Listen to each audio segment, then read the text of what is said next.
नाम जो सुनते ही आपके मन में युद्ध, अहंकार और विनाश की छवि बनती है।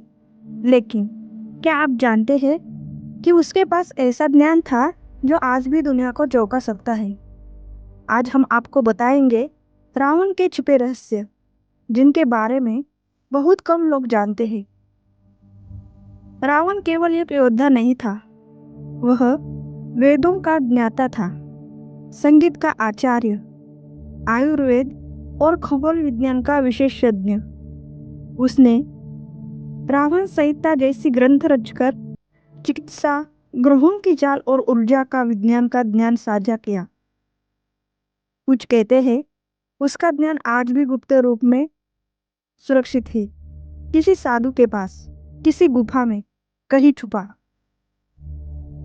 लंका सिर्फ सोने की नगरी नहीं थी, वह विज्ञान और शक्ति का केंद्र थी। कहा जाता है कि रावण के पास ऐसा पुष्पक विमान था जो बिना ईंधन के उड़ता था। आज हम ड्रोन और हवाई जहाज की बात करते हैं, लेकिन हजारों साल पहले क्या यह तकनीक सच में मौजूद थी? रावण ने तप कर ब्रह्मा से वरदान प्राप्त किया। वह मृत्यु पर नियंत्रण पाना चाहता था। उसने कहा, आत्मा अमर है, लेकिन शरीर को भी लंबे समय तक जीवित रखना आवश्यक है। कहा जाता है उसने कायाकल्प की साधना अपनाई। कुछ ग्रंथों में लिखा है कि उसका शरीर आज भी किसी गुफा में समाधि में पड़ा है। रावण शिव का परम भक्त था। उसने शिव तांडव स्तोत्र रचा। कहा जाता है वह बर्फ में बैठकर तप करता, अग्नि में समाधि लगाता।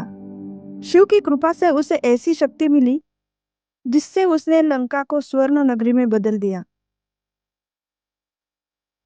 कहा जाता है रावण ने अपने ज्ञान को समुद्र की गहराइयों में, कैलाश की गुफाओं में छिपा दिया।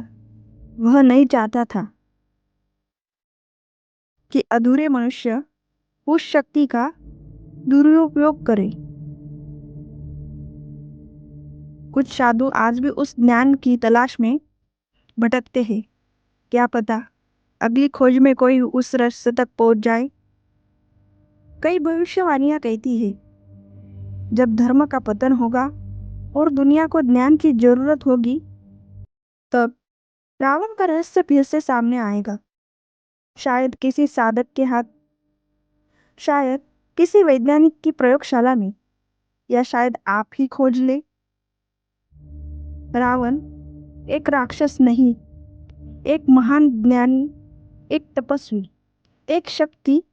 उसकी कहानी हमें याद दिलाती है ज्ञान अगर संयम के साथ न हो तो विनाश बन जाता है, लेकिन वही ज्ञान साधना से शक्ति में बदलता है। अब सवाल यह है, क्या हम उस रहस्य को खोजने की हिम्मत रखेंगे? अगर आपको यह रहस्यपूर्ण कहानी पसंद आई हो तो कमेंट में अपनी राय जरूर बताइए और सोचिए, रावण का ज्ञान कहीं अभी भी सुरक्षित है क्या?